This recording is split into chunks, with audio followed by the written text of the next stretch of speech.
Ya, apa kabarnya teman-teman? Puji Tuhan, Pak. Puji Tuhan, ya. Terpujilah Tuhan.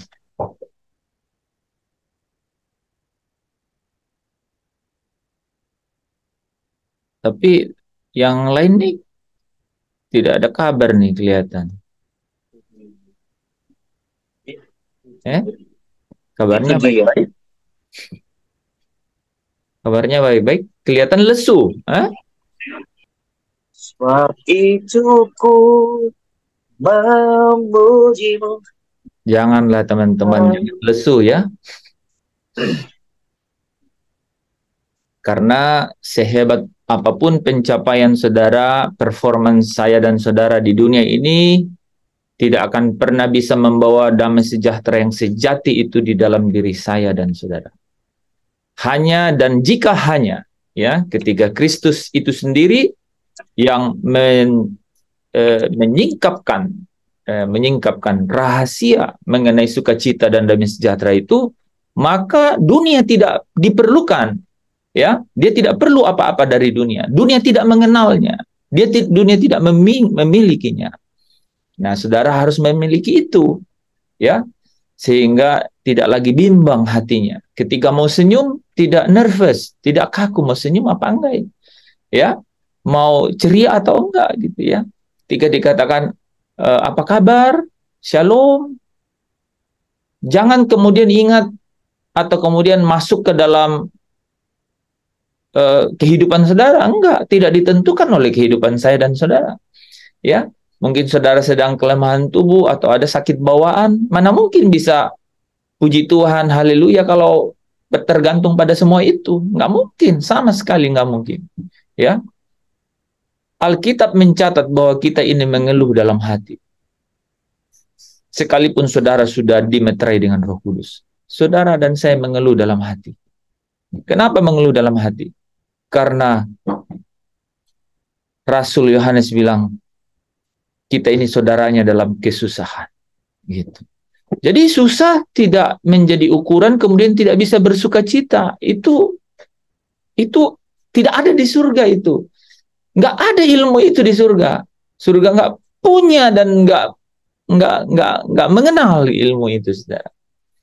Gitu. Kalau saudara dan saya kenal, maka mungkin sisi lain dari kehidupan saya dan saudara. Ya kita jadi gini loh, saudara ya.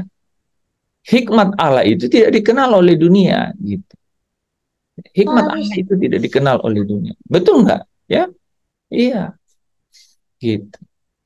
Jadi eh, ketika kita memiliki pengetahuan akan kebenaran, maka pengetahuan akan kebenaran itu kita harus benar-benar tahu mana yang kebenaran yang sesungguhnya itu. Kita harus memiliki pemahaman yang sejati itu, ya, yang sejati itu, ya. Jadi ketika saudara ditanya bahwa apa kabar, gitu ya, kabar saya dan saudara itu jangan kemudian ya menengok sebentar, ya, sejenak ke suasana hati, gitu ya, keadaan keadaan fisik, gitu ya. Itu dari mana? Keadaan fisik, gitu ya, nggak bisa, nggak mungkin, saudara, ya. Ada banyak hal yang apa ya, yang membuat saya dan saudara tidak dapat berkata aku baik-baik saja. Banyak sekali, saudara. Kalau hari ini ada yang beres, tunggu sebentar lagi. Daftar yang membuat saya dan saudara susah dan sedih itu akan muncul lagi. Jadi nggak boleh kita, ya bukan nggak boleh ya saudara ya. Saudara harus keluar dari cakrawala atau cara pandang yang begitu, gitu. Sehingga memiliki benar-benar satu ketetapan hati yang berdiri di atas dasar Kristus itu saja, gitu. Tidak sekali dua kali dibangun, saudara. Mungkin setiap kali itu, setiap kali dalam momen hidup itu kita bangun. Kita harus selalu bangun.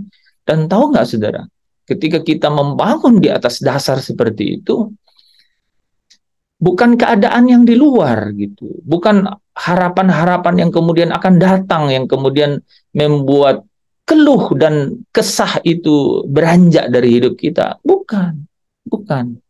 Karena kalaupun itu sejenak ya memberikan saudara apa ya seperti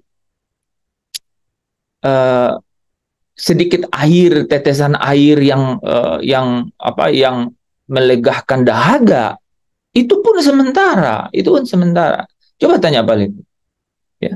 Pak Lepri kalau dapat kiriman GoFood sejenak, sejenak, sejenak, apalagi kalau berupa babi panggang begitu, ya sejenak oke, ya selesai.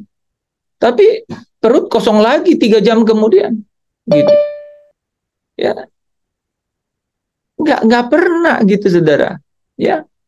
Ini yang kita harus selalu, maksudnya gini, ini tuh filosofi, ini filosofi kehidupan.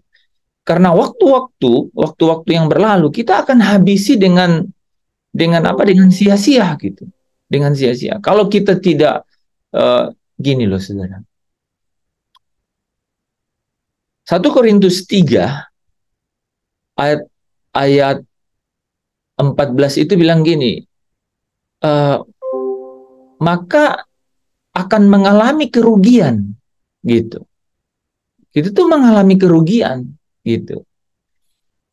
Kenapa dikatakan mengalami kerugian? Karena seharusnya upah ini tuh udah di tangan gitu. Tapi rupanya ada istilah upah sepenuhnya gitu. Saudara, ada nggak yang baca Ibrani 3 ayat 14? Kita bahas kemarin kan, hari Kamis kan? Ibrani 3 ayat 14. Coba ayo. Yuli kayaknya, siapa nih? Saya melihat tangan yang menuju ke, oke, benaran tuh. Yuli, silakan Yuli. Ibrani 3 ayat 14. Karena kita telah beroleh bagian di dalam Kristus, asal saja kita teguh berpegang sampai kepada akhirnya dan pada keyakinan iman kita yang semula. Amin. Ulangin. Karena kita telah beroleh bagian di dalam Kristus, asal saja kita teguh berpegang sampai kepada akhirnya pada keyakinan iman kita yang semula. Ya, jadi kita itu sudah mendapat bagian gitu. Jadi udah. Jadi ini penting sekali kan, makanya dikatakan akan mengalami kerugian gitu. Akan mengalami kerugian karena sebenarnya udah dapat bagian gitu. Ya. Nah, ini saudara yang bagian apa itu? Itu kan yang penting. Bagian apa itu? Bagian apa itu? Wah, banyak hal lah saudara, ya. Saya mulai dengan pernyataan tadi bahwa kalau ada permasalahan saudara yang selesai, tunggu saja beberapa hari, masalah yang lain itu muncul lagi. Ya.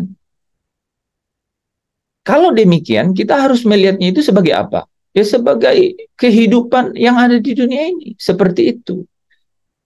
Kemudian apa yang menjadi keputusan kita? Kita harus memiliki satu cara berpikir yang berbeda, yaitu ketika kita sudah dipindahkan dari dalam dunia ini. Kan? Memang kita dipindahkan dari dalam dunia ini. Ya, Yesus yang bilang, mereka ini bukan berasal dari dunia ini.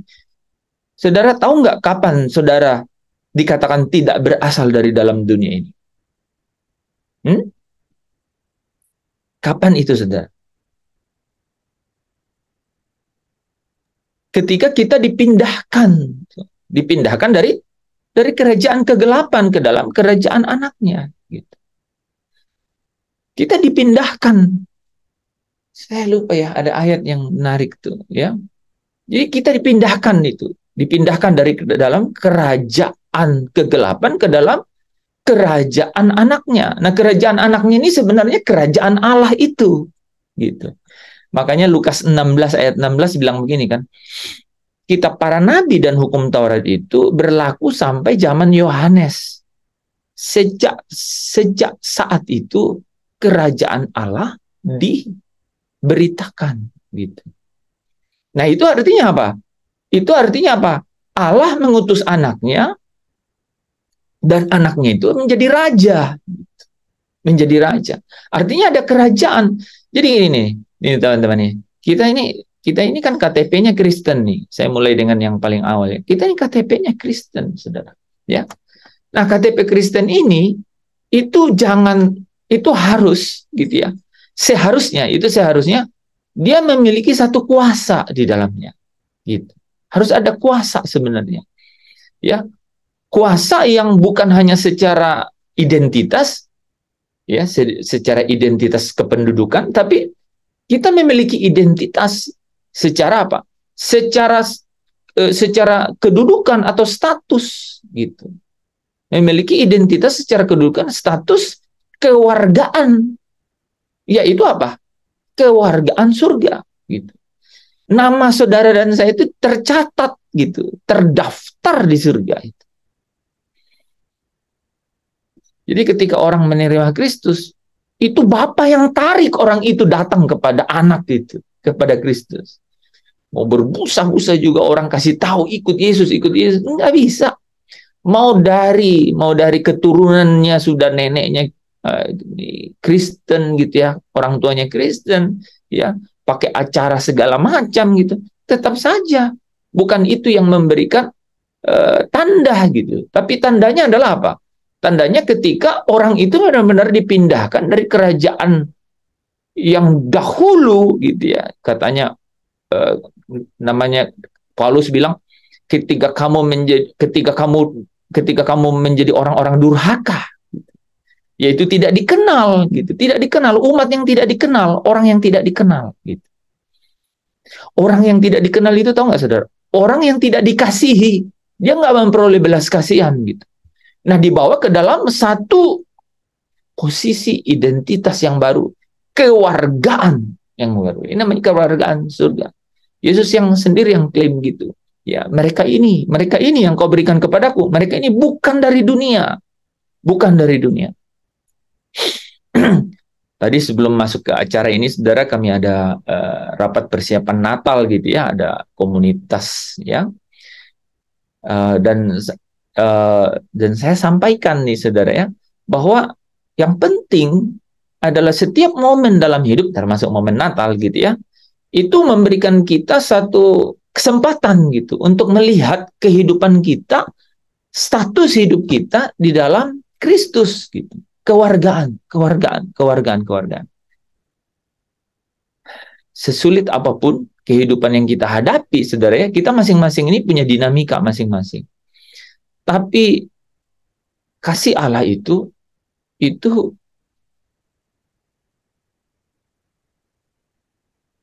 mengatasi segala sesuatu.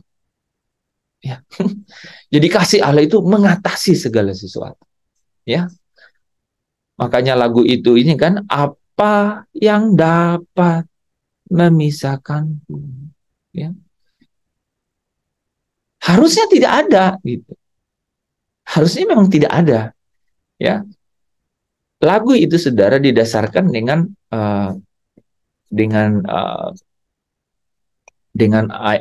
Roma pasal 8 kan sebenarnya kan. Roma pasal 8. Itu dimulai dengan kata-kata ini loh, Saudara, ya.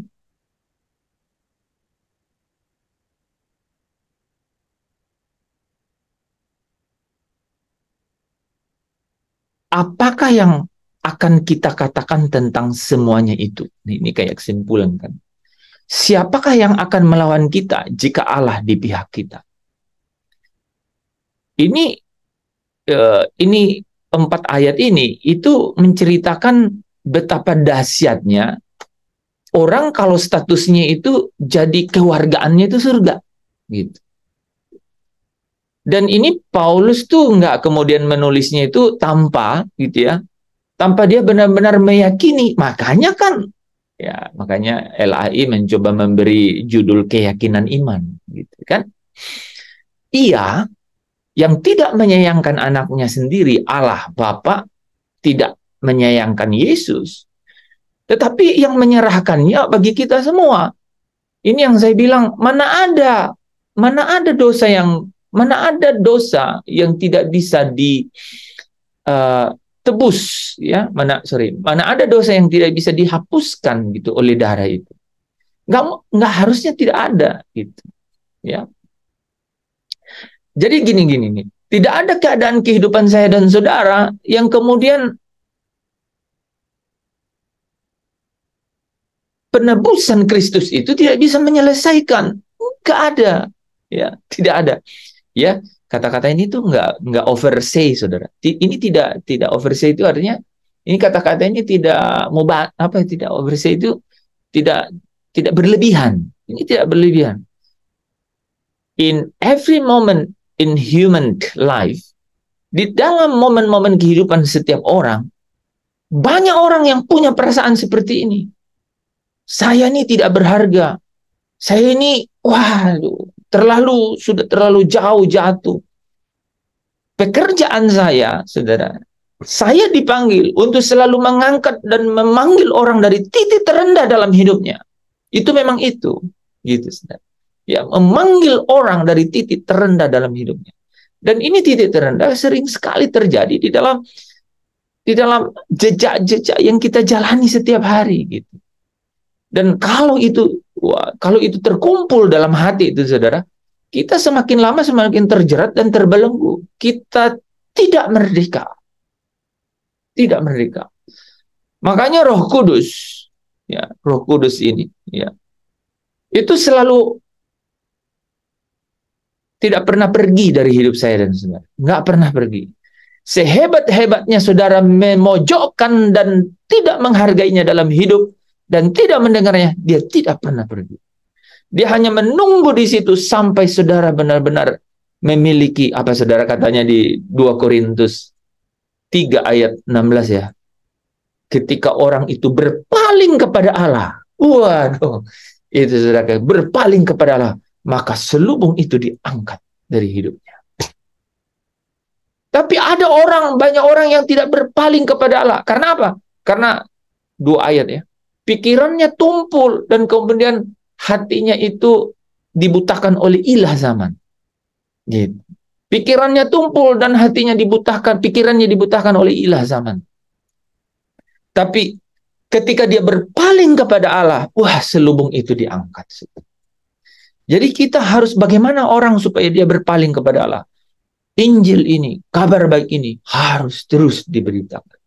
Bahwa apa yang dapat memisahkanku, ya, dari kasih-Mu, Tuhan sahabatku.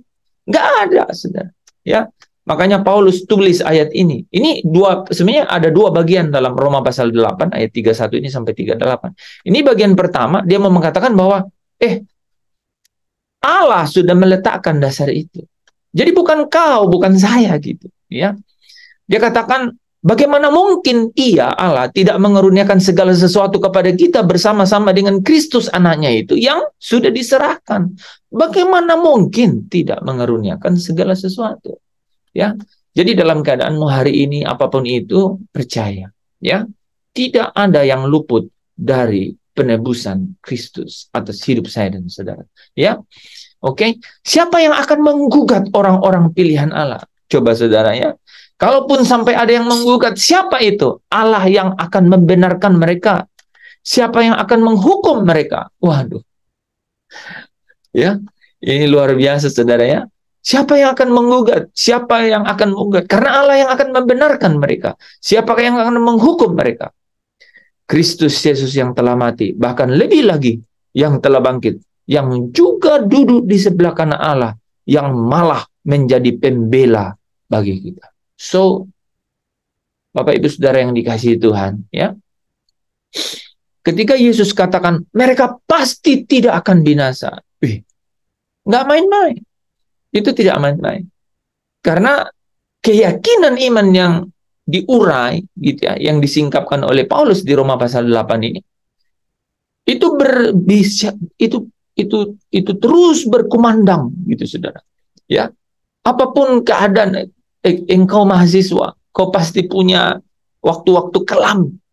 Kau punya itu. Kau punya waktu-waktu letih. Engkau yang kerja. Kau pasti punya keadaan-keadaan yang wah, seperti Tuhan, ya. Mengapa ini terjadi gitu. Ya, teman-teman yang dalam pelayanan, ya. Wah, ya. Seolah-olah udah bayar harga, tapi harganya tidak dianggap sama sekali. Ya.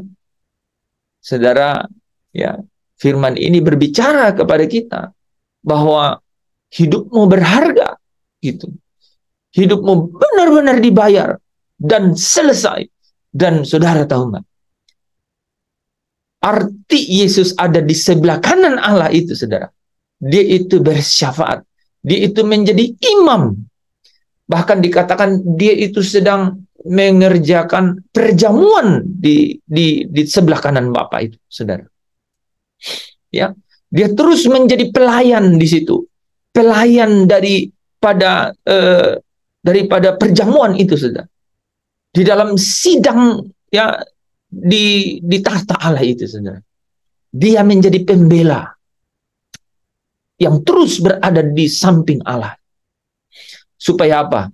Supaya tidak ada lagi, ya, yang dapat mengatakan engkau bukan siapa-siapa, gitu kan? Yang mengatakan bahwa engkau terikat dengan kehidupanmu yang lama. Engkau bukan siapa-siapa, engkau tidak mampu. Tidak ada lagi. Karena apa, saudara? Karena Yesus yang ada di sebelah kanan Allah itu jadi pembela, gitu. Jadi pembela. Nah, makanya di bagian kedua dari Roma pasal 8 ini berkata begini, saudara. Siapakah yang akan memisahkan kita? Saudara perhatikan jelas-jelasnya.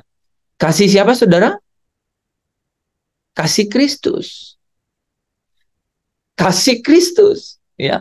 Jadi kasih Allah menjadi kasih Kristus. Makanya Yesus pernah berkata begini, seperti Bapa mengasihi aku mengasihi kamu, maka hendaklah kamu mengasihi yang lain, sesamamu manusia, seperti aku telah mengasihi kamu. Ya. Jadi siapakah yang dapat memisahkan kita dari kasih Kristus? Penindasan, kesesakan, penganiayaan, atau kelaparan, ketelanjangan, atau bahaya, atau pedang. Seperti ada tertulis, oleh karena engkau kami ada di dalam bahaya maut sepanjang hari, kami telah dianggap menjadi domba-domba sembelihan. Tetapi dalam semuanya itu kita lebih daripada orang-orang yang menang, oleh karena dia yang telah mengasihi kita. Sebab aku yakin, ini saudara ayat 38 ya, saya paling suka nih 38 dan 39. Sebab aku yakin bahwa baik maut maupun hidup, baik malaikat-malaikat maupun pemerintah-pemerintah, baik yang ada sekarang maupun yang akan datang, atau kuasa-kuasa, baik yang ada di atas maupun yang di bawah, ataupun sesuatu makhluk lain. Ini saudara isi sendiri, ya. Saudara takut sama apa? Saudara takut sama siapa? Saudara isi sendiri. Makhluk lain, saudara dikasih nih ruang kosong. Apa yang kau takuti? Apa yang menjadi kegelisahan hidupmu, begitu saudara, ya. Makhluk lain tidak dapat memisahkan kita dari kasih Allah yang, ini saudara ya, kasih Kristus. Di sini disempurnakan, saudara ya. Kasih Allah yang ada dalam Kristus Yesus Tuhan. Luar biasa itu, saudara. Jadi Bapak Ibu, ya, kebenaran Alkitab itu, ya, itu adalah nafas kita. Nafas kita. Kita bawa sebenarnya setiap hari. Saudara pikir saya ini baik-baik saja secara dunia? Sudah pasti tidak, saudara. Ya. Cuman saya memilih dan saya menetapkan hati untuk kemudian saudara seperti saudara lihat. Ada kegetiran di muka saya? Coba kau kasih komen di kolom chat. Saudara lihat nggak ada kegetiran di muka saya? Saya memilih. Saya bulatkan hati untuk memilih. Untuk membiarkan mata air yang Kristus taruh itu dalam diri saya, untuk biar dia meluap dan memancar keluar. Itu adalah pilihan. Kan? Itu adalah ketetapan hati untuk memilih. Dan Allah memanggil kita untuk itu. Dia rancang sedemikian rupa. Ya, sedemikian rupa sehingga kita dapat dan mampu untuk apa? Memiliki hidup dengan definisi kita sendiri. Tidak sama siapapun dan tidak oleh apapun.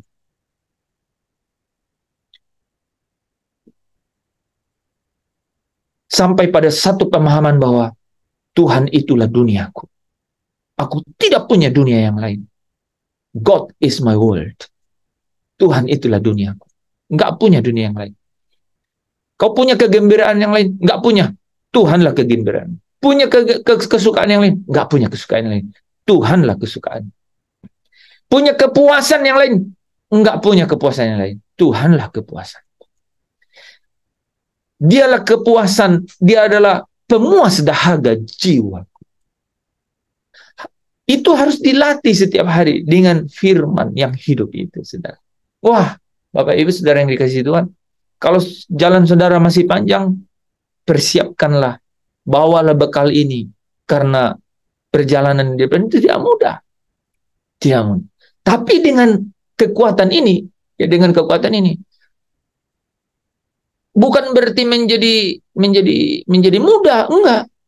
Tapi saudara mampu untuk menanggung dan memikul segalanya itu. Semua beban itu engkau dapat tanggung di dalam dia. Ya. Nah, ini yang saya ingin kita sama-sama benar-benar pahami ya. Roma pasal 8 ayat 31 sampai 39 ini sebenarnya berbicara dalam dua sayap, Saudara. Dia berbicara mengenai hidup yang akan datang setelah mati ini. Tetapi pada saat yang sama juga berbicara mengenai apa? Hidup yang sekarang ini. Bahwa kewargaan kita itu adalah surga. Gitu.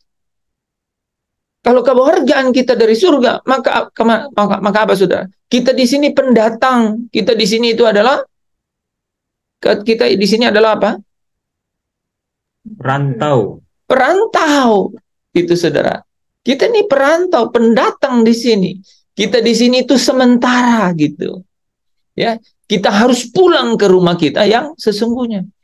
Itu harus selalu. Wah, Bapak Ibu Saudara yang dikasihi Tuhan, kalau engkau ya memiliki kebenaran ini di dalam hidupmu setiap hari, easy going. Kalau dunia bilang easy going, you have your own definition about easy going. Kamu memiliki definisi sendiri mengenai easy going gitu. Ya. Ya makanya Yakobus bilang kan, anggaplah sebagai kebahagiaan kalau engkau jatuh dalam berbagai-bagai pencobaan. Bagaimana bisa mengerti itu? Bahagia ketika jatuh dalam pencobaan. Ya hanya ada satu caranya. Yaitu apa? Bahwa dunia ini bukan rumahku, di sanalah rumahku. Gitu. Ya kan? Ini adalah perlintasan. Ini perlintasan. Ini adalah sementara gitu. Ya. Gitu saudara ya. Jadi jangan usahakan sendiri apa yang kau ini saya mau bicara ini. Ini luar biasa. Jangan usahakan sendiri makan dan minummu, saudara. Karena Allah sudah menyediakan makan dan minum. Itu perlu sekali itu. Ketika saudara dan saya ini melangkah keluar untuk cari makan minum sendiri, di sanalah saudara ketemu dengan yang namanya letih lesu berbeban berat. Amin, amin, amin, amin. Karena Bapa sendiri bilang, aku akan memberikan engkau makan dan minum. Dia akan mencukupi makan dan minum. Minta kepada dia. Itu luar biasa, saudara. Itu cara untuk menjalani kehidupan ini di dalam kemerdekaan seperti yang kebenaran ini benar-benar janjikan gitu. Nah, Bapak Ibu, saudara yang dikasihi Tuhan, kita udah belajar kemarin kan, bahwa kita memang ini dirancang untuk tidak binasa, untuk melewati ya dunia yang fana ini, bahkan dunia orang mati, alam baka itu, dan kemudian masuk ke dalam kerajaan Allah. Kita udah bahas ini kemarin ya. Yohanes 3 ayat 16 ya berkata,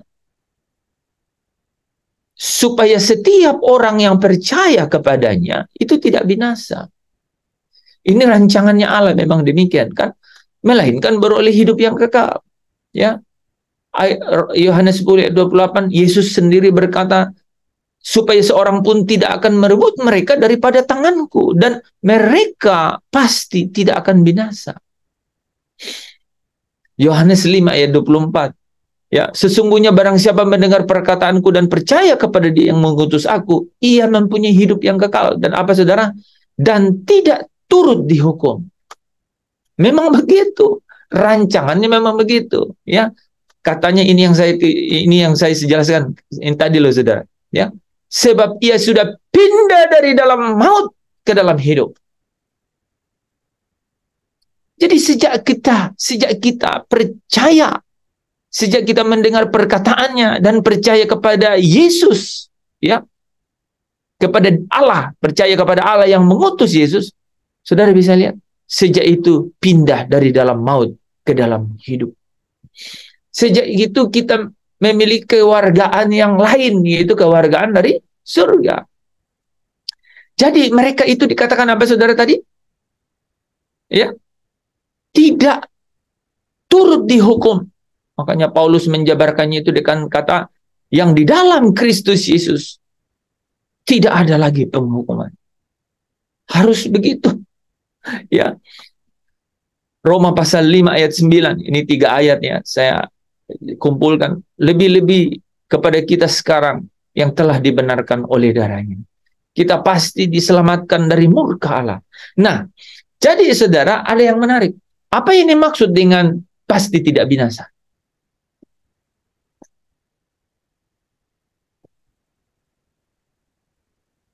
Ada yang mau jawab? Apa yang dimaksud dengan pasti tidak binasa?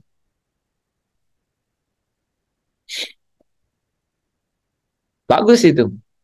Kan? Apa yang dimaksud dengan pasti tidak binasa? Memiliki hidup yang kekal. Memiliki hidup yang kekal. Apa yang dimaksud dengan apa yang membuat kita pasti memiliki hidup yang kekal? Pasti tidak binasa artinya pasti memiliki hidup yang kekal. Apa yang bisa membuat kita pasti memiliki hidup yang kekal? Karena Kristus telah meletakkan dasarnya. Ya, itu karena Kristus telah meletakkan dasarnya, ya. Kemudian kita percaya, maka kita tidak binasa. Artinya kita akan beroleh hidup yang kekal. Apa yang dimaksud dengan kita memperoleh hidup yang kekal? Atau kita tidak binasa?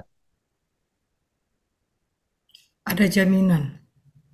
Ada jaminan. Ya, dijamin untuk tidak binasa. Dijamin untuk memperoleh hidup yang kekal. Itu maksud, itu keadaannya, atau keadaan sebaliknya apa sih? Gitu. Karena kita sudah dipindahkan. Ya, itu semua definisinya kan, karena kita sudah dipindahkan. Jadi orang yang tidak binasa, orang yang memiliki hidup yang kekal, orang yang sudah dipindahkan ke dalam kerajaan anaknya, gitu ya. Itu adalah apa maksudnya, saudara? Tadi Yohanes 5 ayat 24. Artinya apa? Saudara nggak berani, orang kan nggak berani ngomong yang ini nih. Saya nyari kata itu nggak berani ngomong itu. Nggak berani, nggak yakin gitu loh, saudara. Tapi Alkitab mencatat tidak binasa, hidup yang kekal itu artinya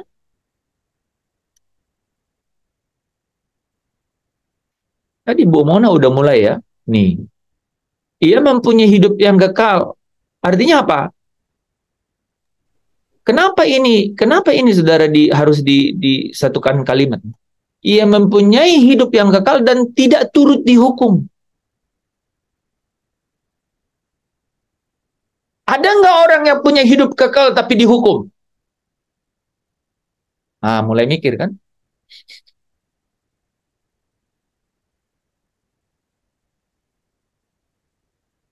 Ini penting. Ah, di situ tuh. Ya. Di situ saudara ya. Ini kan nih, saudara ya. Ia mempunyai hidup yang kekal dan tidak turut dihukum. Makanya kan Paulus bilang begini nih. Paulus kemudian bilang gini kan, yang ada di dalam Kristus Tidak ada penghukuman. Nah, apa itu maksudnya? Nah, maksudnya dalam 3 ayat ini, saudara. Itu artinya apa? Diselamatkan dari murka. Gitu loh, saudara. Ya, pasti diselamatkan dari murka. Saya tanya nih, apa mungkin ada orang yang, oke, gini, hidup kekal itu di mana? Coba, hidup kekal itu di mana?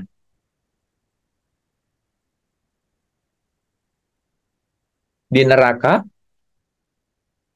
di lautan api. Hidup kekal itu di mana? Di Kota Kudus. Hanya di kota kudus kah hidup kekal itu? Hidup kekal itu kalau nggak di surga ya di neraka. Ada hidup kekal Hidup di kekal. Dua-duanya kekal, neraka kekal, rumah Bapa kekal. Hidup kekal dimulai dari dunia ini. satu-satu nih, satu-satu ya. Ini kan ada rekam, jadi saya nanti ulang nih rekaman ini kan. Bu Esther, ada hidup kekal di neraka? Ada, selama-lamanya dihukum. Tapi dia hidup. Hiduplah.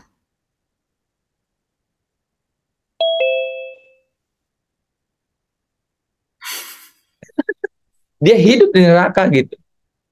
Kalau dia hidup kekal di neraka, kalau begitu apa ya eh, nggak apa-apa masuk neraka kan hidup juga, hidup kekal. Tapi kan dia dihukum. Belatungnya Tapi jangan hidup kan, hidup juga. Artinya selama-lamanya menderita. Iya. Jadi kalau di neraka itu, menurut Alkitab itu disebutnya kehinaan kekal atau kebinasaan kekal. Jadi membedakan hidup kekal di Yohanes 17 ayat 3, inilah hidup yang kekal itu. Atau yang kita tadi baca ya, Yohanes 5 ayat 24 ya. Itu jadi memberikan hidup kekal. Jadi yang dimaksud hidup kekal itu adalah mereka hidup seperti Kristus hidup. Ya, seperti Kristus hidup. Mereka hidup. Itu artinya apa? Mereka tidak mengalami yang nama hidup, artinya apa? Seperti Kristus hidup. Artinya mereka tidak ada di dalam apa? Perhambaan kekuasaan yang jahat gitu. Itu yang namanya hidup. Makanya tadi nih saudara ya. Karena ini kan masih di dunia ini. Nih teman-teman ya. Nih lihat ya.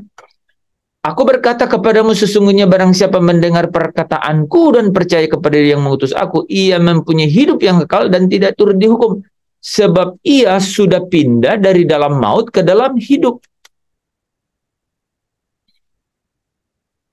Adam dan Hawa dibilang mati nggak waktu mereka jatuh dalam dosa?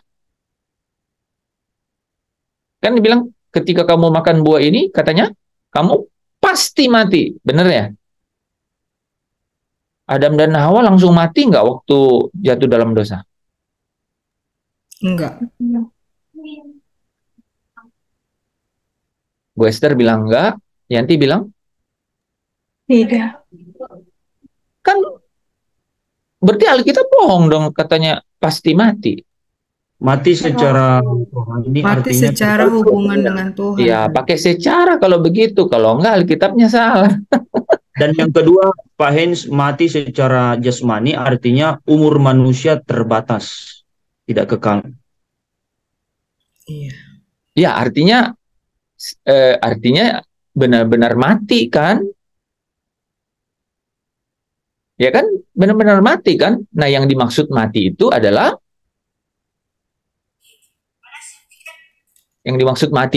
bukan masa Mati itu terpisah dari Tuhan. Mati maksudnya tidak memiliki hidup kekal.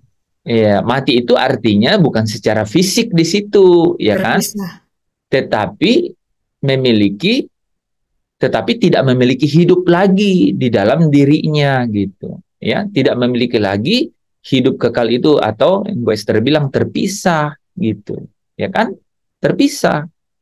Nah, makanya kan Yesus datang untuk supaya apa? Barang siapa yang percaya memiliki hidup yang kekal, kan gitu kan? Nih loh teman-teman nih. Ini sederhana, tapi menurut saya jadi inti nih teman-teman ya. Ini Yohanes 3:16 bilang apa? Jadi supaya yang percaya kepadanya tidak binasa, melainkan beroleh hidup yang kekal. Jadi awal mulanya ada di sini kan. Jadi anaknya datang dikaruniakan itu supaya manusia beroleh hidup yang kekal.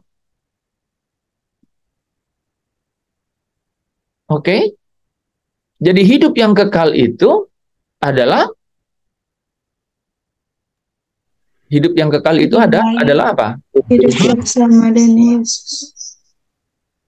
Hidup yang kekal itu adalah Tidak turut dihukum. nah, oke. Sebenarnya saya ceritanya mau nyari itu. Tapi lihat Yandri di sini kan dua-duanya ada supaya ia mempunyai hidup yang kekal dan tidak turut dihukum. Dua-duanya.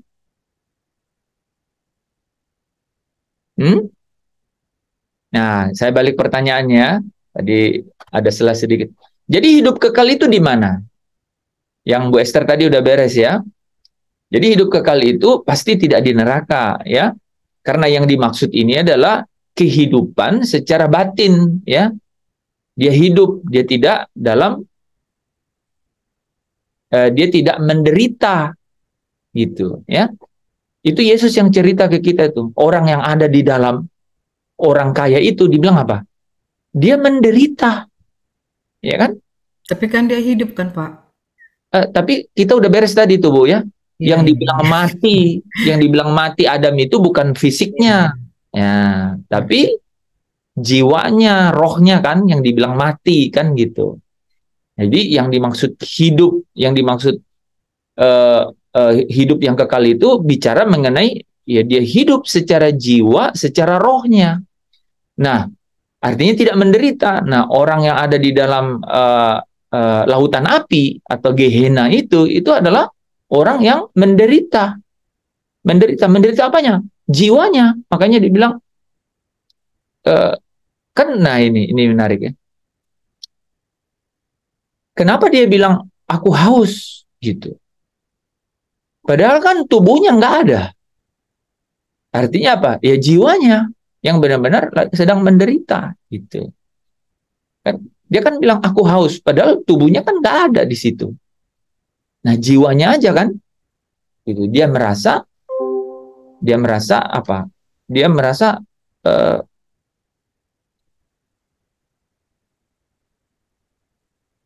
kosong gitu.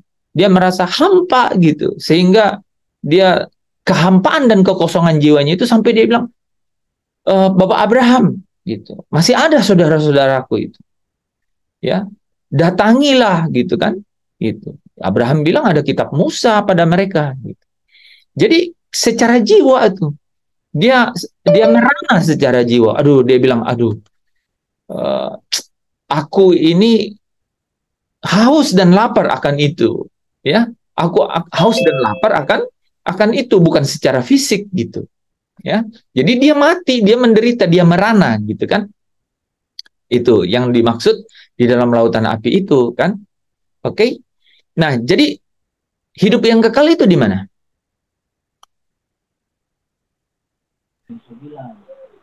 Hidup kekal kita dimulai dari dunia ini sampai kita menyelesaikannya masuk ke Yerusalem baru. Ya, dimulai. Tapi hidup yang kekal sesungguhnya itu apakah hanya di Yerusalem baru? Di surga. Surga itu apa, Pak Tadus? Takutnya dibilang di bawah telapak kaki ibu. Di rumah Bapa. Rumah Bapa itu mana, Pak Tadus? Ada di Yerusalem baru. Apakah hanya di Yerusalem baru? Hidup kekal itu. Ya. Di langit baru, bumi baru. Oke. Jadi sebenarnya hidup kekal itu di langit baru, bumi baru kan? Apakah itu dia hanya di langit baru, bumi baru? Apakah dia juga di dalam Yerusalem baru? Tetapi hidup yang kekal itu ada di langit baru, bumi baru. Nah, saudara, Yang dimaksud oleh Paulus tidak turut dihukum itu adalah yang ada di Yerusalem baru. Saudara bisa tangkap nggak? Jadi dibilang tidak turut dihukum, itu adalah orang yang masuk dalam Yerusalem baru. Hidup kekal itu ada untuk orang yang di Yerusalem baru, dan juga orang yang ada di luar Yerusalem baru, yaitu ada di langit baru, bumi yang baru. Oke, supaya ini sedikit ya, supaya ada konteksnya sedikit ya. Wahyu 21 kita baca dulu ya. Soalnya teman-teman kelihatan agak bingung nih. Padahal, oke, Wahyu 21 ya kita baca ya. Singkat saja, mungkin dari ayat 1 sampai 3 deh. Ya. Ini ya. Rasul Yohanes diberikan penglihatan. Lalu aku melihat langit yang baru dan bumi yang baru. Sebab langit yang pertama dan bumi yang pertama telah berlalu. Jadi ada langit yang baru dan bumi yang baru. Ayat yang kedua, dan aku melihat. Jadi langsung ya. Dan aku melihat kota kudus Yerusalem baru turun dari surga. Jadi di dalam langit baru, bumi baru, tiba-tiba ada Yerusalem baru yang turun dari surga. Oke? Dan Allah dari Allah yang berhiaskan bagaikan pengantin perempuan dan yang berdandan untuk suaminya. Jadi dia turun ya dari surga, Yerusalem baru itu. Kalau dibilang Yerusalem baru turun dari surga, kita bilang Bapa kami yang ada di surga. Ya, Bapa kami yang ada di surga. Jadi surga sekarang itu yang ada yang mana? Surga di mana Bapa ada. Ada sekarang surga itu. Bapa kami yang ada di surga, dia ada di surga, Bapa itu. Dan yang menarik di sini kita bisa lihat adalah berarti Yerusalem baru ini juga sudah ada. Nih, ya. Ini sudah ada ini, ya. Karena dia turun dari surga. Yang belum ada itu adalah langit yang baru dan bumi yang baru. Karena pasti diciptakan. Ya kan? Pasti kan diciptakan langit baru, bumi baru. Ya. Oke? Nah, kelihatan ya, teman-teman. Jadi, ada rumah Bapa, di mana Bapa ada kan? Bapa kami yang di surga. Rumah Bapa. Yesus katakan dalam Yohanes 14, di rumah Bapakku banyak tempat tinggal. Gitu. Jadi, sudah ada surga yang itu. Nah, kalau di rumah Bapakku banyak tempat tinggal, kira-kira apa yang dimaksud? Di rumah Bapakku banyak tempat tinggal, kira-kira apa yang dimaksud? Ayo, Yerusalem baru dong. Yerusalem baru kan, rumah Bapak itu ya rumahnya Bapak, gitu kan? Tapi kalau bilang di rumah Bapakku banyak tempat tinggal, berarti Yerusalem baru, gitu. Makanya tadi bilang, dan aku melihat Yerusalem baru turun dari surga. Jelas ya. Berarti makanya di kota yang mulia itu kemuliaan Allah meneranginya. Karena Bapa ada dalam Yerusalem baru itu, dan di dalam itulah rumah Bapa. Amin, teman-teman. Nah, itu ya. Jadi ada Bapa di dalam Yerusalem baru, ya. Dan di dalam itulah rumahnya Bapa, ya. Yerusalem baru itu sudah ada, ya.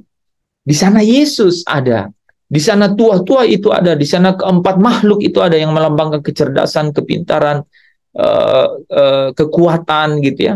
Di sana dia ada yang menyembah Allah siang dan malam. Penyembahan itu terus terlaksana di sana, ya. Nah, jadi hidup kekal itu ada di situ, tetapi rupanya di luar Yerusalem baru itu juga hidup yang kekal. Ya, juga hidup yang kekal. Nah, teman-teman, sebenarnya saya mau menjelaskan sesuatu yang benar-benar harusnya teman-teman tangkap dari ayat-ayat ini ya. Terutama kita dijembatani oleh ayat ini loh. Nih, ya. Ia mempunyai hidup yang kekal dan tidak turut dihukum. Kalau hidup yang kekal itu pastikan ada di langit baru, bumi baru. Tentu saja di Yerusalem baru juga. Karena Yerusalem baru itu adalah pusat daripada langit baru, bumi baru. Pusat pemerintahan. Gitu. Ya. Nah, tapi apakah semua orang di dalam langit baru, bumi baru yang di dalam Yerusalem baru itu dihukum?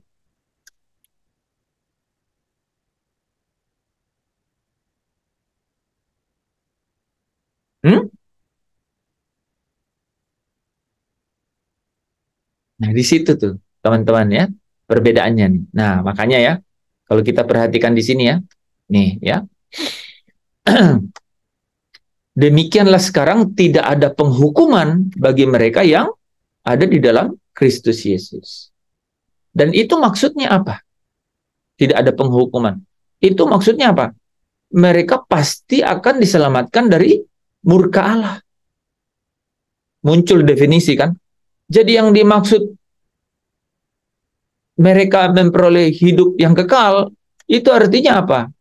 Bukan hanya yang dimaksud mereka memperoleh hidup yang kekal, itu artinya mereka memiliki kehidupan di dalam langit baru, bumi baru, yang tentu saja juga adalah Yerusalem baru di dalamnya, kan?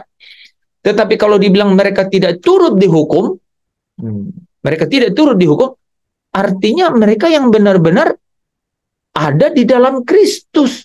Kata ada di dalam Kristus ini, saudara, dalam King James Version itu menerjemahkannya hidup menurut roh dan tidak mengikuti keinginan daging. Di dalam Kristus. Ya. Tidak ada penghukuman. Dan itu artinya apa, saudara? Itu artinya apa? Pasti mereka diselamatkan dari murka Allah. Ya, di sini dijelaskan lagi ya. Allah tidak menetapkan kita untuk ditimpa murka. Jadi ini muncul ya kata-kata murka, ya. 1 Tesalonika 1 ayat 10. Dan untuk menantikan kedatangan anaknya dari surga yang telah membangkitkannya dari antara orang mati, yaitu Yesus. Yang apa? Yang menyelamatkan kita dari murka yang akan datang. Jadi yang nggak dapat sebentar ya, saya besarin ya. Ini saudara ya. Jadi yang ada di dalam Kristus Yesus, yaitu Yesus yang menyelamatkan mereka dari murka yang akan datang. Murka apa? Murkahnya Allah. Murkahnya Allah. Nah, jadi ada orang yang luput dari murkah Allah. Ada orang yang tidak diturut dihukum. Nah, sekarang saya tanya. Apakah orang yang ada di langit baru dan bumi yang baru, yaitu mereka yang di luar Yerusalem baru, mengalami hukuman? Atau mengalami murka Allah? Tidak. Nah, di situ saudara yang nggak tangkap. Ya. Jadi, itu kenapa tadi Yohanes 5 ayat 24 bilang, mereka akan menerima hidup yang kekal dan tidak turut dihukum. Berarti ada orang yang menerima hidup yang kekal tetapi masih dihukum.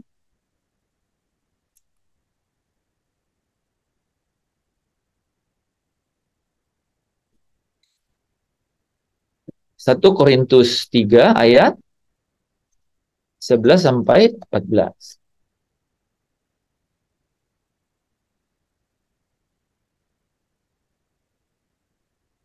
Ini saudara ya.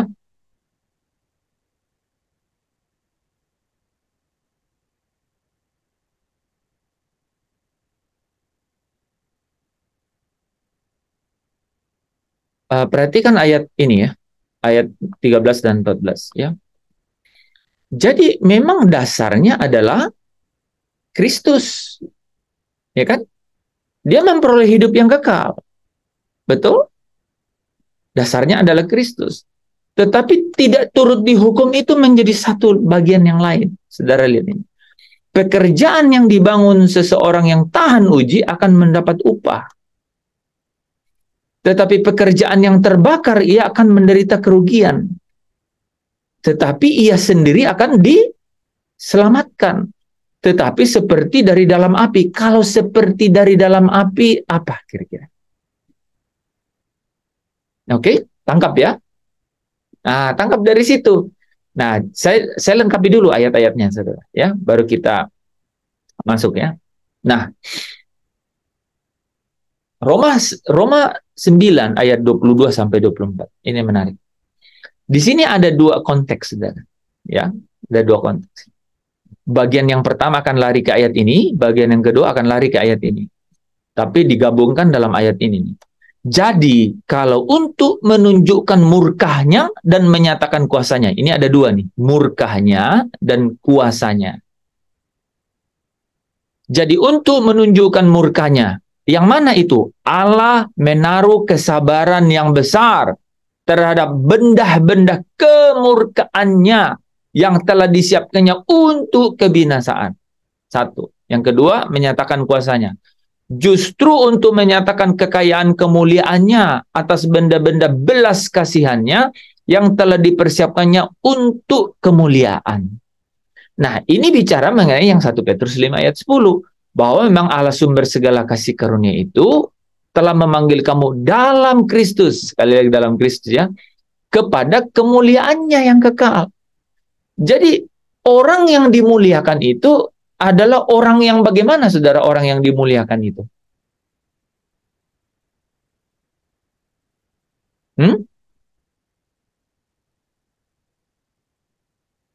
Orang yang bagaimana orang yang dimuliakan itu?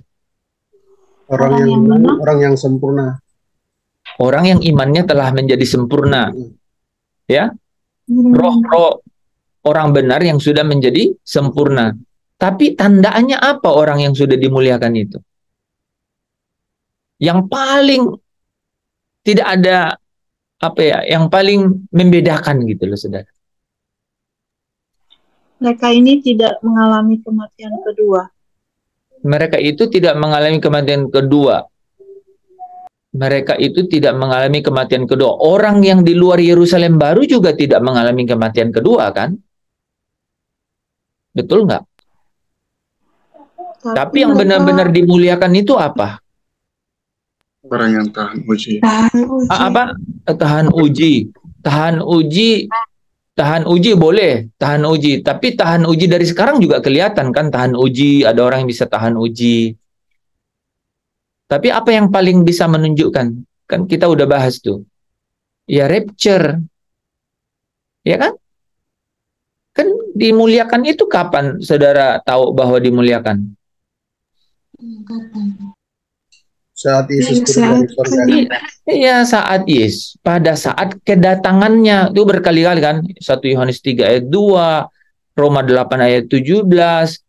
Kolose 3 ayat 4.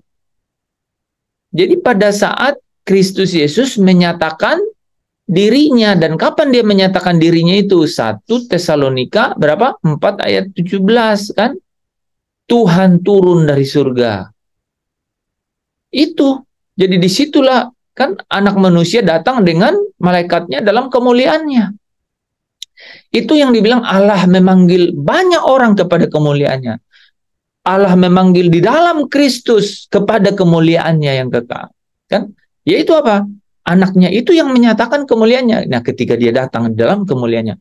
Maka Roma 8 ayat 17 itu benar-benar kayak kesimpulan kan. Dan jikalau kamu adalah anak, kamu adalah ahli waris dari janji. Yaitu apa? Coba ya. Jikalau kamu adalah anak, saudara tahu nggak bagaimana kita jadi anak? Ada yang hafal ayatnya kemarin? Galatia 4 kan?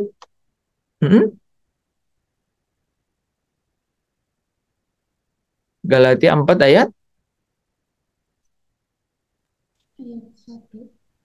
Mulai ayat 4 kan ya?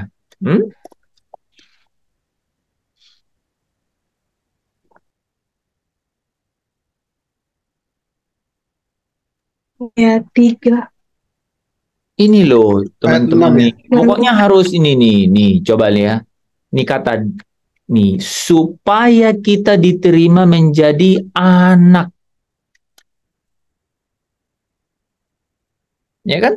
Jadi kita diterima jadi anak itu karena proses ini nih.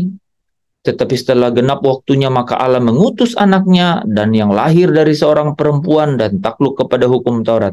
Ia diutus untuk menebus mereka yang takluk kepada hukum Taurat supaya kita diterima menjadi anak. Dan karena kamu adalah anak, maka Allah telah menyuruh roh anaknya itu ke dalam hati kita dan berseru, ya Aba, ya Bapa. Ini yang disebut kita adalah milik Kristus. Kalau roh Kristus ada di dalam kita. Ya kan? Oke? Nah, sekarang. Dan kalau kamu adalah anak, kamu adalah ahli waris dari janji itu. Ya, dia ahli waris dari janji itu. Tapi rupanya ketika kita menjadi anak, kita bisa aja menjadi anak yang tidak akil balik. Oke? Artinya apa? Anak yang tidak ikut paideia, tidak diikut didikannya Kristus. Jadi Kristus itu mendidik, kalau Allah itu menghajar. Itu bedanya tuh saudara. Allah itu menghajar, gitu. Yang ku kasihi, ku tegor dan ku hajar. Tapi kalau Yesus itu bilang, marilah datang kepadaku, hai kamu yang letih lesu berbeban, belajarlah daripadaku. Gitu. Karena aku ini adalah rendah hati. Jadi yang mendidik itu adalah Kristus. Dia didik, dia seperti gembala, gitu. Dan kita adalah domba-dombanya. Oke? Jadi kalau kamu, ya, jadi jikalau kamu adalah anak, kamu adalah ahli waris dari janji itu. Kamu adalah ahli waris dan janji itu. Yaitu apa? Yaitu jika kamu menderita bersama dengan dia, maka kamu juga dimuliakan bersama dengan dia. Jadi teman-teman, ada yang menarik di situ memang. Allah memanggil kita kepada kemuliaannya itu, yaitu kota yang mulia itu. Tadi Yandri sudah sebut ya, bahwa itu kota yang mulia. Allah menerangi kota itu dengan kemuliaannya, dan anak domba itu adalah lampunya. Artinya apa? Dia adalah cahaya dari kemuliaan itu. Ya. Nah, orang-orang dipanggil, Allah memanggil orang ke dalam kemuliaannya, yaitu untuk masuk ke dalam Yerusalem baru. Tidak dihukum. Tidak dihukum. Ya. Mereka tidak turut dihukum. Ya, mereka penghukuman itu tidak ada lagi untuk mereka gitu. Nah, bagaimana maksudnya itu? Maksudnya adalah mereka luput dari murka Allah. Mereka luput dari murka Allah. Artinya apa? Artinya mereka rapture atau diangkat sebelum apa? Sebelum cawan murka itu ditumpahkan ke bumi. Saudara bisa ikutin ya? Kita balik ke sini ya. Nih, ya. Jadi Allah menunjukkan murkanya, jadi Allah yang menunjukkan murkanya, ya. Ya, jadi kalau untuk menunjukkan murkanya Allah, ya, dan menyatakan kuasanya. Jadi murkanya itu adalah kepada benda-benda kemurkaannya, yaitu yang yang disiap untuk kebinasaan. Nah, makanya Yohanes 3:36 nih, saudara baca ya. Barang siapa percaya kepada anak, memang ia beroleh hidup kekal, tetapi barang siapa yang tidak taat kepada anak, bukan tidak percaya, tidak taat kepada anak, ya, ia tidak akan melihat hidup, melainkan murka Allah tetap ada di atasnya, ya. Jadi ada yang kemudian menerima murka itu. Nah, ini ke detailnya kita udah pernah belajar ini ya. Wah, ada 3 ayat di sini, saya ambil 3 ayat aja ya. Yaitu pada saat seorang malaikat lain, malaikat ketiga menyusul mereka dan berkata dengan suara nyaring, jikalau seorang menyembah binatang dan patungnya itu dan menerima tanda pada dahinya atau pada tangannya, maka ia minum dari anggur murka Allah yang disediakan tanpa campuran dalam cawan murkanya, ya. Ini menggambarkannya mengerikan, saudara ya. Ia akan disiksa dengan api dan belerang di depan mata malaikat-malaikat kudus dan di depan mata anak domba. Wahyu 15 ayat 7. Dan satu dari keempat makhluk itu memberikan kepada ketujuh malaikat itu 7 cawan dari emas yang penuh dengan murka Allah, yaitu Allah yang hidup sampai selama-lamanya. Jadi ada murka Allah ya. Yang terakhir ketujuh malapetaka ya, Wahyu 16 ayat 1. Dan aku mendengar suara nyaring dari dalam bait suci berkata kepada ketujuh malaikat itu, pergilah dan tumpahkanlah ketujuh cawan murka Allah di atas bumi. Nah, tetapi ya,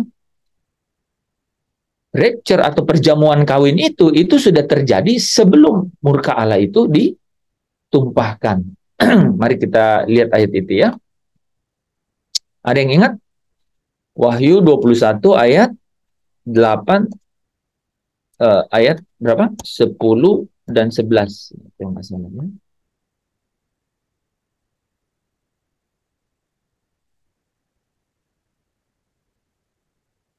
Lalu dalam roh malaikat itu membawa Rasul Yohanes ke atas gunung yang besar lagi tinggi. Ia menunjukkan kepada kota yang kudus, Yerusalem. Yerusalem turun dari surga, dari langit.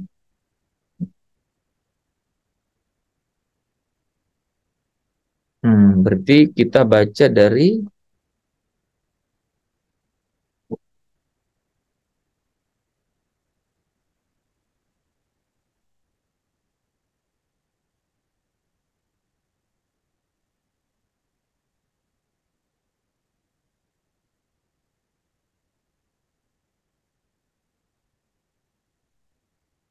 ini dari 9.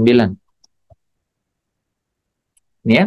Maka datanglah seorang dari ketujuh malaikat itu memegang ketujuh cawan yang penuh dengan ketujuh malapetaka. Nah, ini tadi ya yang kita bahas di 16 ayat 1.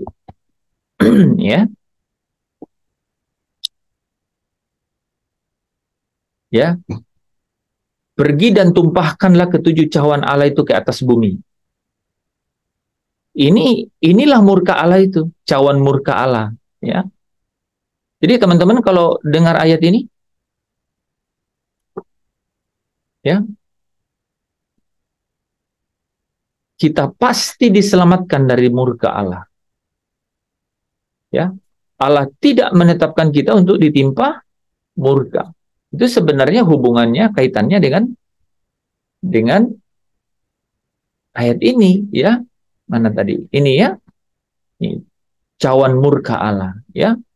Nah, keadaan ini berarti ya, maka datanglah seorang dari ketujuh malaikat yang memegang ketujuh cawan yang penuh dengan ketujuh malapetaka terakhir itu, ini ya, ketujuh cawan murka Allah itu.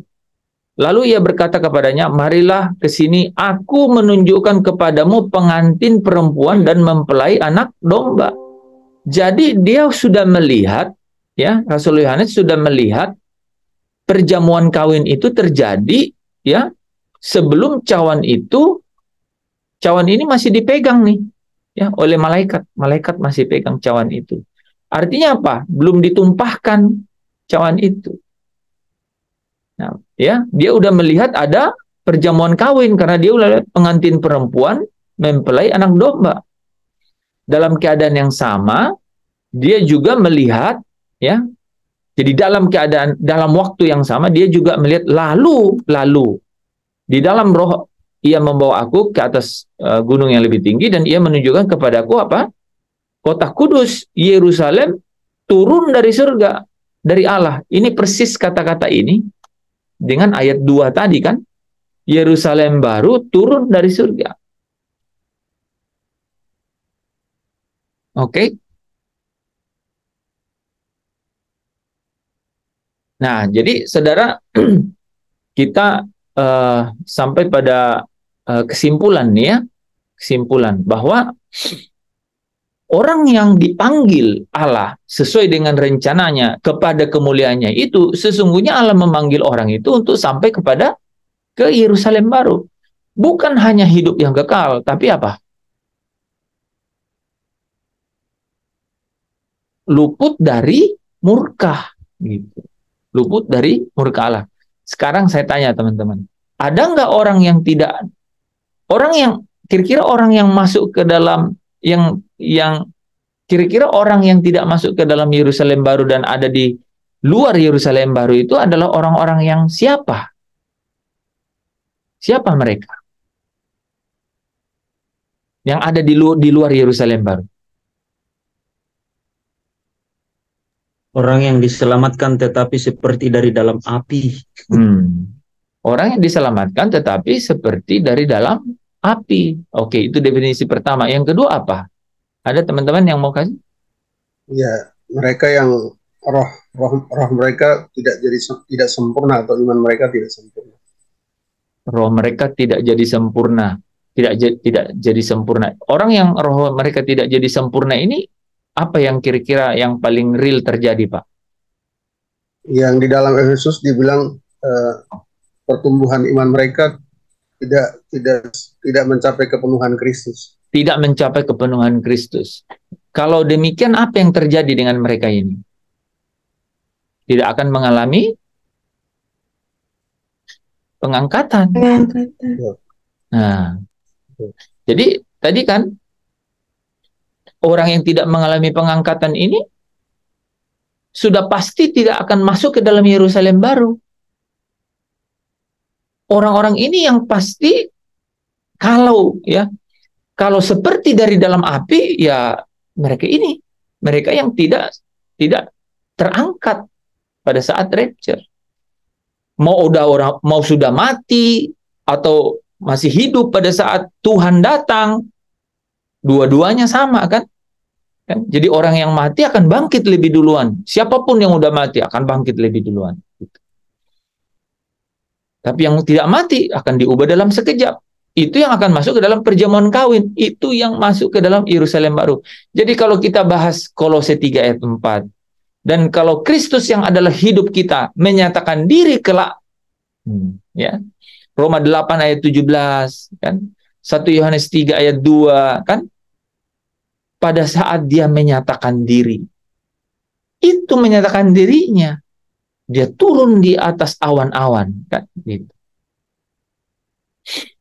Nah, itu yang masuk ke dalam perjamuan kawin, dan orang yang di perjamuan kawin yang kemudian masuk ke dalam Yerusalem baru. Nah, tetapi orang yang tidak turut masuk ke dalam Yerusalem baru itu, artinya tidak ikut diangkat rapture itu, mereka akan melewati yang, nah saudara teman-teman tahu kan, pada nih, coba kita buka ya, 1 Tesalonika, ya ini terakhir ya, 1 Tes, setelah itu teman-teman bisa bertanya, ayat 16 sampai 17. Kemudian 1 Korintus 15, ya.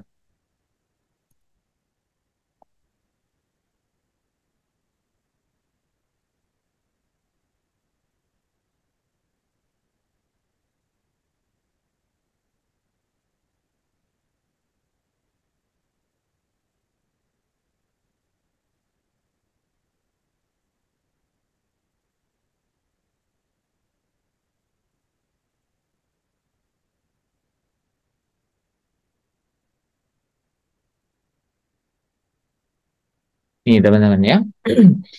Dikatakan di sini pada saat waktu tanda diberi, apa katanya? Waktu penghulu malaikat ya berseru, yaitu apa? Sangkakala Allah berbunyi. Ya. Maka Tuhan akan turun dari surga. Kalau di sini lebih jelas nih, ya. Pada waktu bunyi nafiri terakhir. Ini persis kejadiannya sama ini ya. Pada waktu tanda beri, pada waktu penghulu malaikat berseru, sangkakala Allah berbunyi, maka Tuhan sendiri turun di surga, dan mereka yang mati dalam Kristus akan bangkit lebih dahulu. Dan ini kejadiannya itu adalah pada saat nafiri terakhir.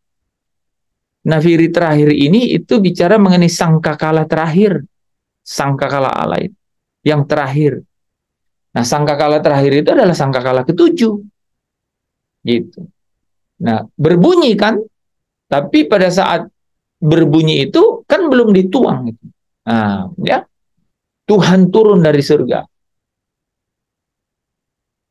Nah, artinya apa? Setelah kalau tidak ikut dalam rapture, maka ya ikut di dalam cawan itu yang ditumpahkan itu, 7 cawan murka.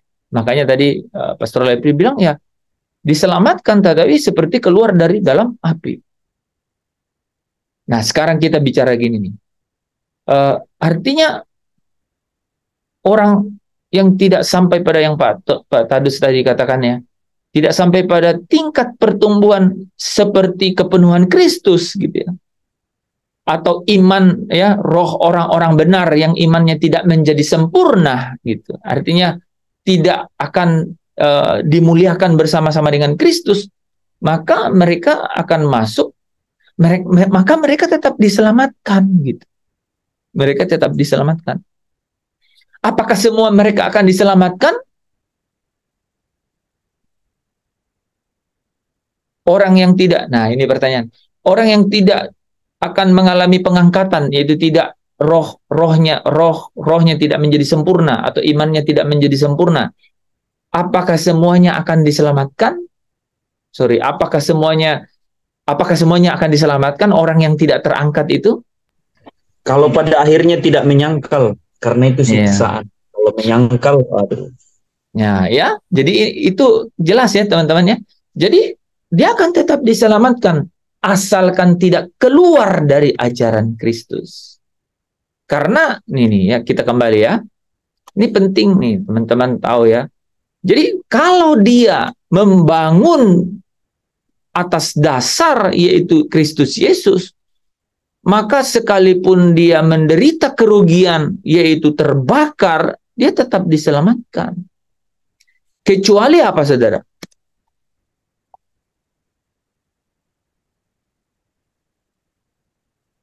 Kecuali 2 Yohanes 1 ya. Kecuali apa, saudara? Dia melangkah keluar dari situ, yaitu dari ajaran Kristus. Kan ini kan dasarnya memang adalah Kristus. Ya. Kalaupun dia tidak, oke, kita nambahin ayat di atas nih, ya. Ayatnya mau di B. Kolose. Nah, ini teman-teman bisa pakai ini. Nah, ini kan nih, ya. Nih. Aduh, saya ini supaya dia di dalam satu frame-nya. Nih. Ini nih. Coba lihat kan. Kalau dia, ya, semua orang kan membangun atas satu dasar, yaitu dasar Kristus Yesus.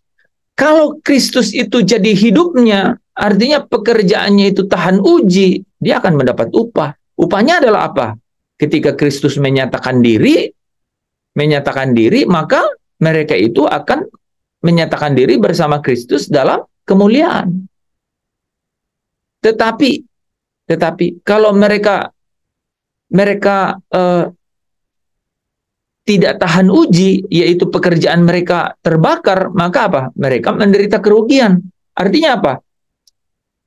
Harusnya mereka sudah miliki, tapi mereka menderita kerugian. Itu mereka tetap diselamatkan, tetapi seperti dari dalam api. Mereka tetap diselamatkan. Ia sendiri akan diselamatkan. Tetapi mereka yang tidak tinggal di dalam ajaran Kristus, tadi ini loh, dasarnya adalah Kristus.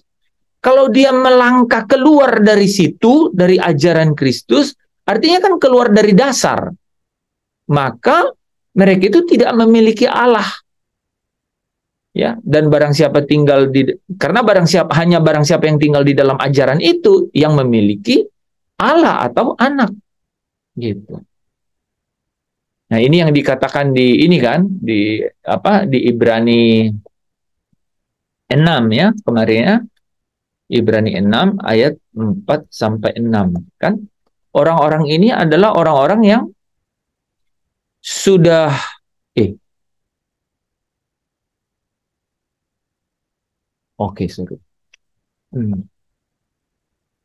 mereka ini adalah orang-orang yang sudah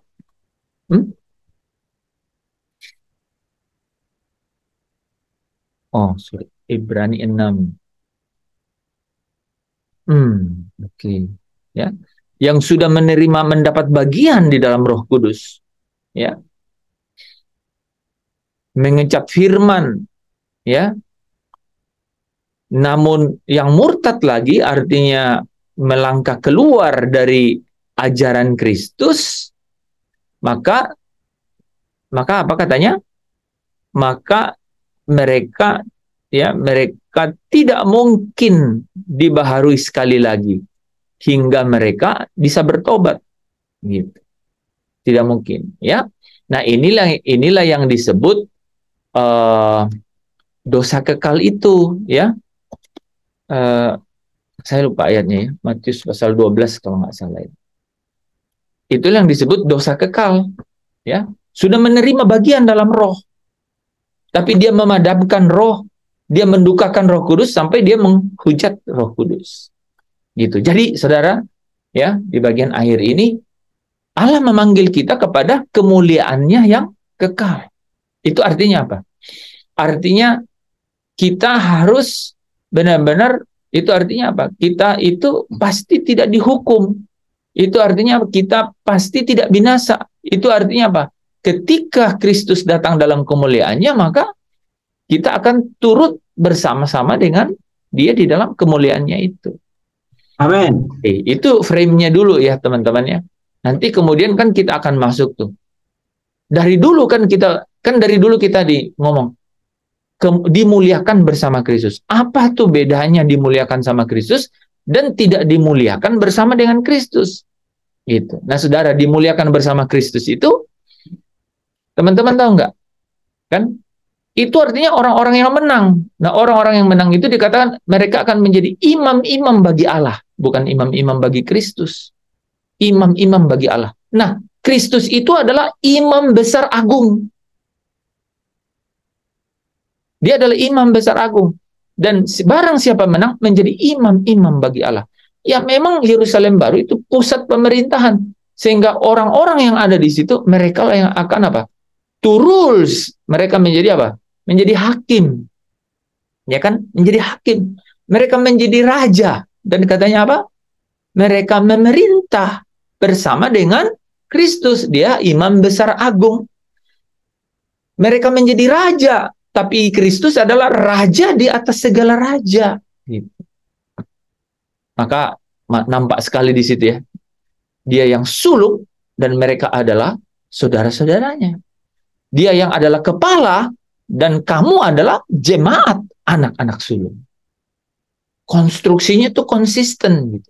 Ya. Nah, saudara kalau punya ya target itu. Nah, sekarang kita tahu kan, oh rupanya kita tuh punya target ya. Targetnya adalah apa? Dimuliakan bersama Kristus ketika dia menyatakan dirinya di dalam kemuliaannya. Itu adalah targetnya. Ya. Itu adalah targetnya. Ya, kamu akan beroleh hidup yang kekal dan tidak turut dihukum. Tidak ada lagi penghukuman bagi orang yang ada di dalam Kristus. Di dalam Kristus itu artinya apa? Kalau Kristus itu adalah hidupmu, maka pada saat dia menyatakan diri, kamu pun akan menyatakan diri bersama dia di dalam kemuliaannya. Amin. Nah, target kita itu. Nah, selama ini kita bicara mengenai kemuliaan. Kemuliaan itu gunanya apa? Saya jawab sekarang kan. Untuk Yerusalem baru deh. Untuk Yerusalem baru, saudara-saudara. Ya, itu kemuliaan itu. Allah memanggil kita kepada kemuliaan. Allah memanggil kita untuk hidup di dalam Yerusalem baru. Ya, artinya apa? Orang-orang yang tahan uji, orang-orang yang rohnya itu menjadi sempurna. Ya, orang-orang yang imannya itu menjadi sempurna. Ya, amin. Kita lanjutkan hari Kamis ya. Hari Kamis ya kita lanjutkan ya. Karena besok ada Pak Roni ya. Oke. Mari kita tutup dalam doa teman-teman. Kami mengucap syukur Bapak untuk kebenaran firman yang boleh kami dengarkan. Ini adalah sukacita kami. Ini adalah kerinduan kami. Ini adalah kegairahan dan harapan kami. Yaitu boleh dapat tidak lagi hidup Tuhan di dalam kedukaan, ratap tangis, penderitaan, duka cita. Tetapi kami dapat masuk ke dalam Yerusalem baru, yaitu tempat di mana tidak ada lagi perkabungan, tidak ada lagi air mata, duka cita, bahkan tidak ada lagi ratap tangis. Semua yang lama itu sudah berlalu. Bapa di dalam kerajaan surga, terima kasih untuk Yesus Kristus yang boleh menjadi imam besar agung, yang boleh menjadi penebus, yang boleh menjadi yang sulung di antara semuanya, sehingga dia menjadi permulaan dari penciptaan yang baru dari segala sesuatunya itu di dalam langit baru dan bumi yang baru, sehingga kami boleh Tuhan terpanggil kepada kemuliaan-Mu.